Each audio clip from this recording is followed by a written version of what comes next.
This wave of emotion in you is the sign of this recognition that at some level you have this deep intuition while we're exploring our experience like this.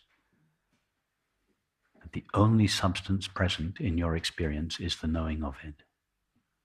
That knowing doesn't belong to any particular experience because it pervades all experience. The screen doesn't belong to any particular movie because whatever movie you're watching, it's the same screen. When the movie disappears, nothing real disappears. Just the screen changes color. The screen, that is this knowing, being aware. Is there any part of your experience that is not pervaded by that? Look around you, your entire experience. Is it not all pervaded by being aware?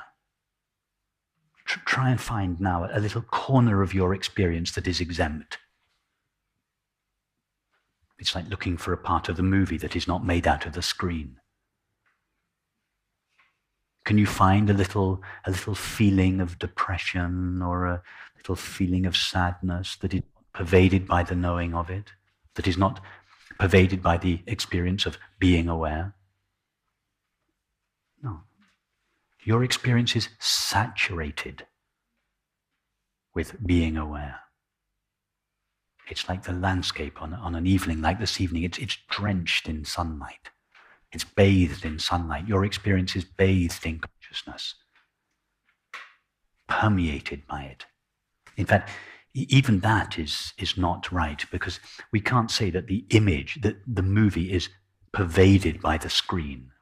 That would suggest that the movie was one thing, that the movie had its own independent existence, and the screen was something else that somehow pervaded the movie. Yeah, it's not like that. There's just the screen, changing its colors and appearing one moment as a thriller, and the next moment as a drama, and the next moment as the news.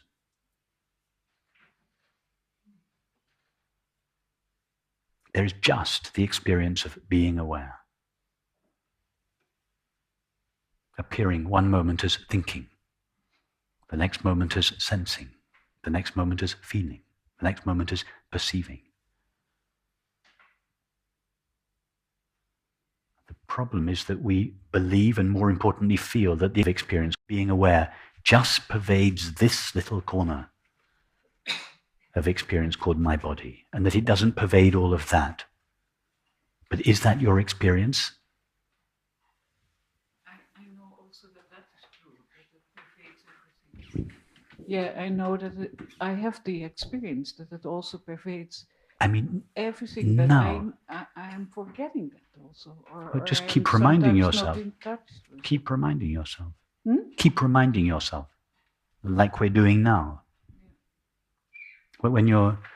When you're sitting in your home in Amsterdam, without anything particular to do, just sit and just look around, and just say to yourself, my only experience of the world in this moment is seeing and hearing, or seeing and hearing and touching, or if you're drinking tea, seeing and hearing and touching and tasting. And then ask yourself, what is seeing, hearing, touching, tasting made of? It must be made of something. All that's there is the knowing of it. All that's there is being aware of it. What would happen if you removed the knowing of your experience from experience? Remove awareness from your experience. What would happen? Awareness remains. No, if you imagine removing awareness, you can't, but just imagine it. Imagine you could remove awareness from experience. What would remain?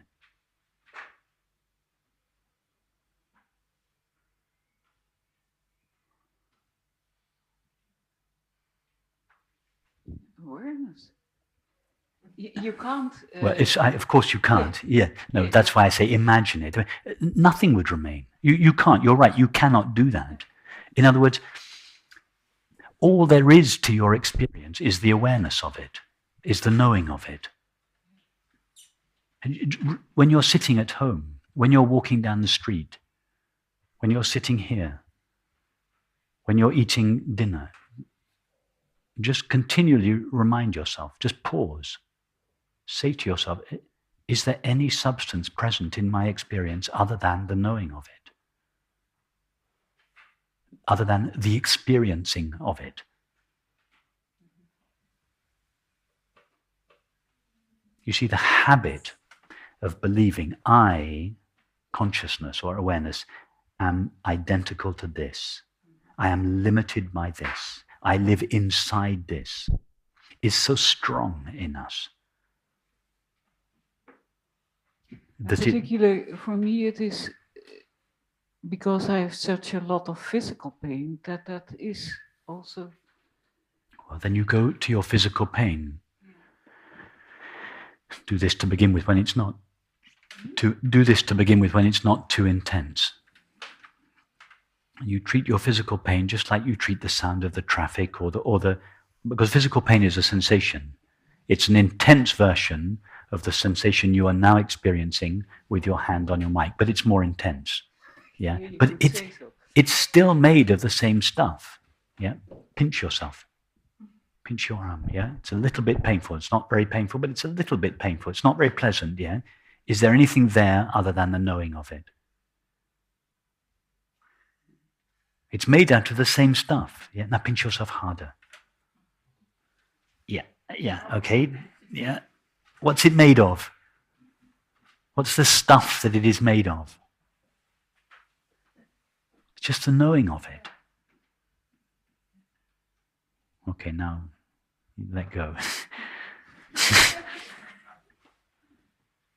Pain is unpleasant. It's supposed to be. Yeah, it's an intelligent signal, one of nature's intelligent signals. Something needs attending to in your body. It's supposed to be unpleasant, but just because it's unpleasant doesn't exempt it from being made out of consciousness. It's still made out of consciousness. It's still, all that's there is the knowing of it. Now, it's true that at a certain stage, pain may become so intense or circumstances may become so demanding that the knowing of that may seem to be obscured, or the depression may seem to be so deep that we may lose touch with the fact that the only substance present there is knowing. Just like when the image on the screen goes black, we may think the screen is completely obscured. But it's not true. When the screen goes black, it is not obscured any more than it is when the screen is white.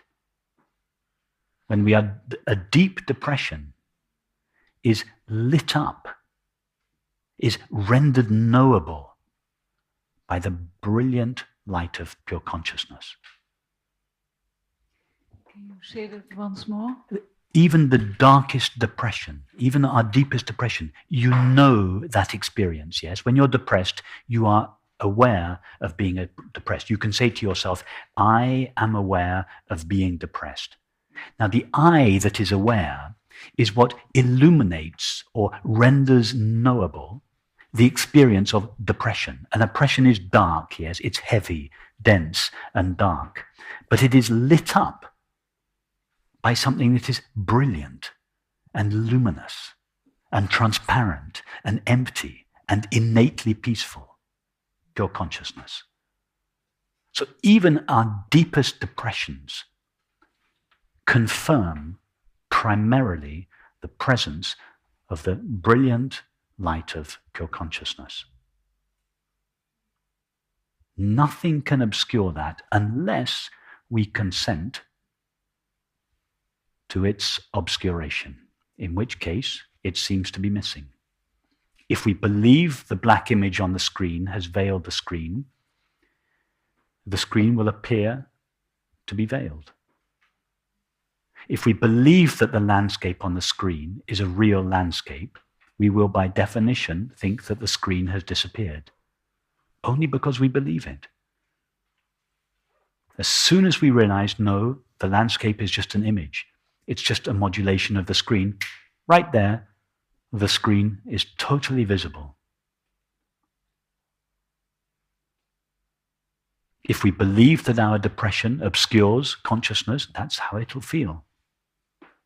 If we realize that our depression is lit up or known by the light of awareness, and our attention is drawn towards that light of awareness rather than towards the darkness of the depression, then that light of awareness will be our experience. And the depression will gradually dissolve in that light.